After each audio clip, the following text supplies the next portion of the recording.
friends, praise the Lord. Today Bible words. நீ அழாதபடிக்கு உன் சத்தத்தை அடக்கி நீ கண்ணீர் விடாதபடிக்கு உன் கண்களை காத்துக்கொள் என்று கர்த்தர் சொல்லுகிறார். உன் கிரியைக்கு பலனுண்டு என்று கர்த்தர் சொல்லுகிறார். எரேமியா 31:16 இப்படியாக சொல்லப்பட்டுள்ளது.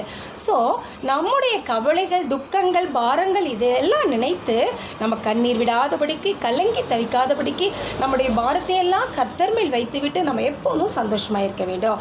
ஏன்னா நம்முடைய தேவன் நம்முடைய கண்ணீரில் வடிகிற ஒவ்வொரு சொட்டு கண்ணீரை அவருடைய துருத்தியில் வைத்திருக்கிறார். அதற்கு தக்க பலனை அவர் கொடுப்பார்.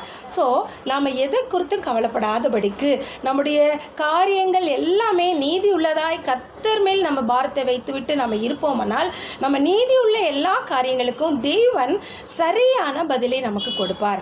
ஸோ நம்ம எப்போதும் அழாதபடிக்கு நம்ம கண்களை காத்துக்கொண்டு கர்த்தரிடம் நம்முடைய எல்லா காரியங்களும் ஒப்புவிப்போம்.